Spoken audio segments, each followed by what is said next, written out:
Which candidate for president has made it clear that he will develop policies which are based on science, not politics, and that he will seek the advice of the best scientists and doctors in our country and around the world in order to combat and defeat this pandemic? And the answer to that question is Joe Biden.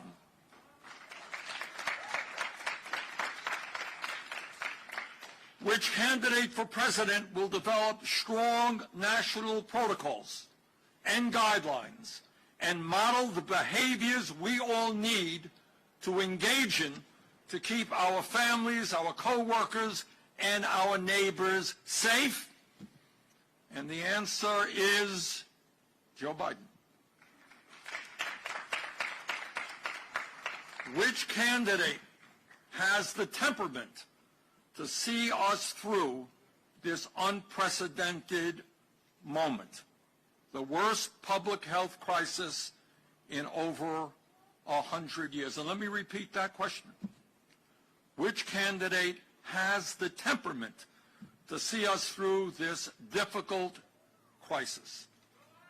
I don't think there is any doubt that the answer to that question is Joe Biden. And my friends, that is why we need Joe Biden as our next president. And now let me say, if I might, a special word to the young people of our country. During the last year and a half, I have had the extraordinary opportunity to travel all across this country, in almost every state in the Union. And what I have learned is that the young generation in our country today, black and white, Latino, Native American, Asian American, is an extraordinarily beautiful group of people. It is the most progressive, the most compassionate, the most open-minded young generation in the history of our country. It is a generation that thinks big, not small, and is prepared for a new vision as to what our country can and must become. And that vision is based on the principles of justice, economic justice, racial justice, social justice, environmental justice.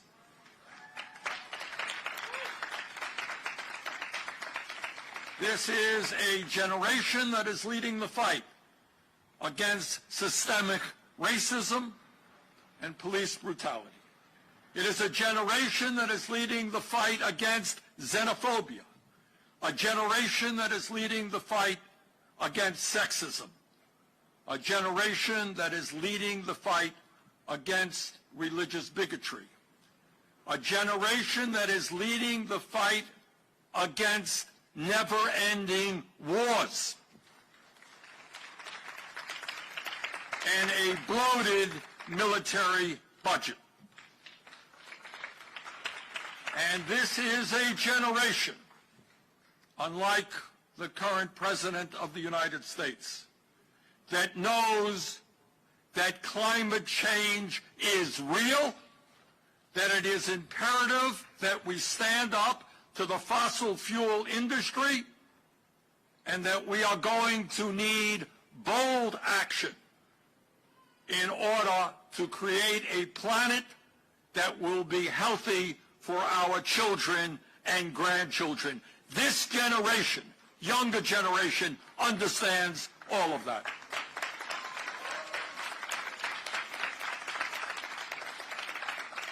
But, and here is the but, as wonderful and idealistic as our young generation is, it has one major political shortcoming.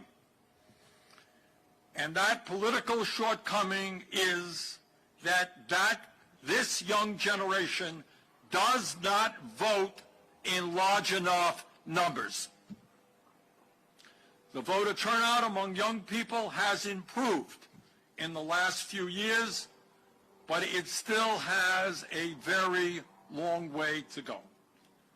So today, I say to the young people here in Michigan and around the country, if you are worried about the outrageous level of student debt that many of you are incurring, if you are upset about the high cost of college and graduate school, if you are concerned about the low-paying jobs that many of you have, if you are concerned and worried about climate change, sexism, racism, homophobia, and religious bigotry, it is not enough to complain or to moan and groan. We got to fight back. And the first way is to vote.